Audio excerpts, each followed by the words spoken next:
IVM.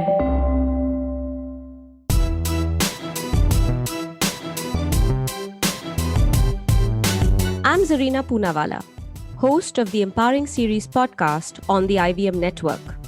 I am your peak performance coach and leadership coach, and I'm here to share with you productivity tools, life-altering techniques, and real-life hacks to help you achieve your maximum potential in everything you do, in your relationships, professions, and most importantly, your life.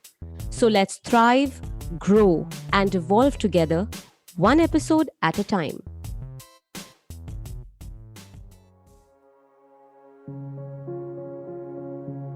Why do we feel happy and complimented when someone says, "You look so young," but feel really upset or maybe a little upset when someone says, "Hey, you're looking quite old"?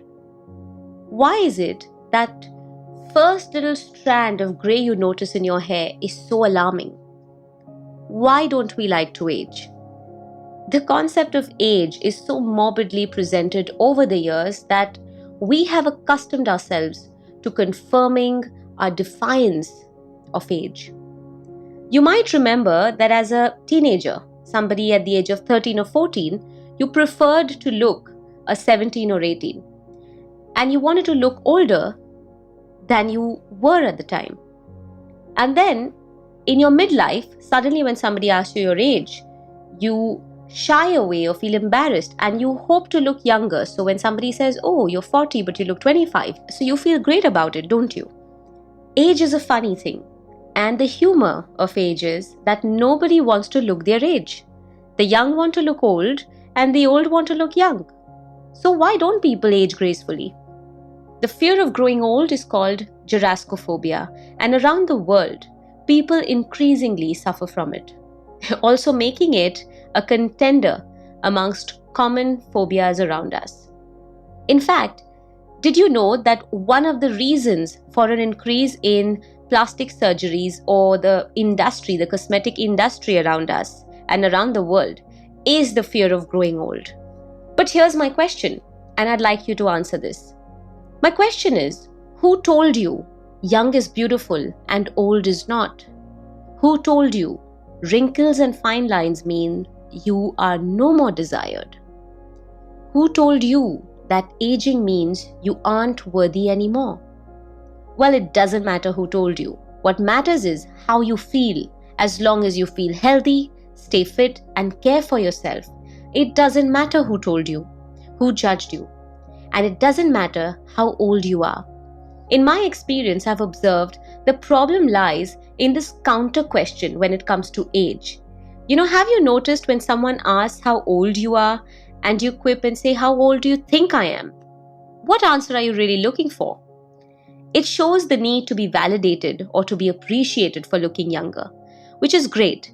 But how about you break that stereotype and take charge and spell your age out with pride? In my experience, I've observed that the problem lies in how we deal with the question related to age, the question itself. For example, when somebody asks you, "How old are you?" and you quip and you say, "How old do you think I am?" Has that happened to you? Well, it's happened to all of us. So what exactly is the answer we're looking for? Are we looking to be validated, appreciated for looking younger? Well, if that's the answer you get, great. But how about you break that stereotype and own your age? If a compliment flows, well and good. But how about you say that this is who I am, this is how old I am, and I am so proud of it? I'm simply of the belief that your age is something you should proudly show off. Because you should be proud of the number of years you've walked the face of this earth. You must embrace every scar you've endured, every step you've taken, and every achievement you've deserved. You must be proud of the fact that although there are billions of people around the world, no one, absolutely no one, has walked in your shoes and your journey. You are unique and special in every way possible.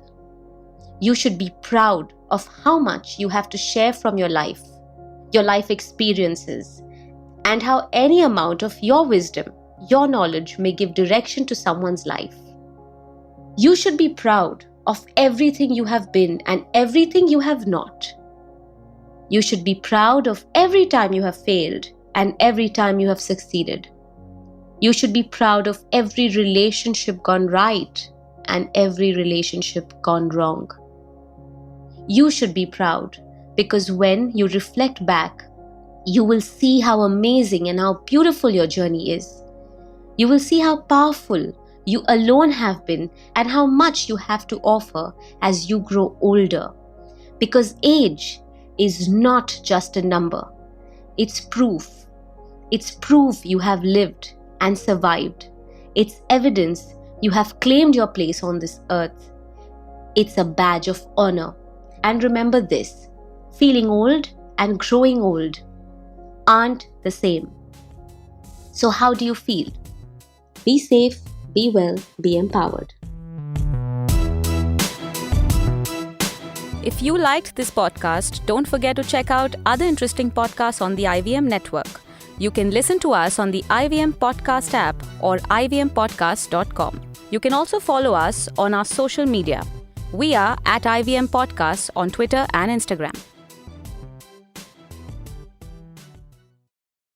I hope you enjoyed that show. If you aren't following us on social media, please do. We're IVM Podcasts on Twitter, Facebook, and Instagram. We'd like to thank the sponsors on the network this week, Siet Tires and The Whole Truth Foods. We really appreciate your support. So, on Cyrus Says, Sagarika Ghosh, journalist, columnist, author, discusses books she has written, her experiences from reporting about the Babri Masjid demolition back in the day, and the upcoming state election. Cyrus also had a great episode with Devdutt Patnaik last week. Do check that out. Chuck narrates an interesting story about a company that shared its virtual expertise with other companies and empowered the virtual world. No, we're not going to tell you what the brand is, but go check out The Origin of Things. And Chuck also came back on Simplified this week from episode 200 onwards. He's back. Go check that out if you haven't had a chance to do so far. The habit coach Ashton was joined by Sapna Gopalkrishnan, his co-trekker on Mount Kilimanjaro. They recollect the trek's memories and Sapna talks about the challenges she faced. On All Things Policy, Rachit Sheth talks to Sarthak Pradhan about Delhi's water crisis. This is due to the pollution of his major water source, the river Yamuna, and he discusses the case against the state of Haryana. We had Manish Dangi, Chief Investment Officer of the Aditya Birla Sun Life Mutual Fund on Paisa Vaisa with Anupam Gupta. They discussed India's financial report card with reference to the past decade, the hits and misses, and what the future of investing is going to look like. And with that, we hope to see you again next week.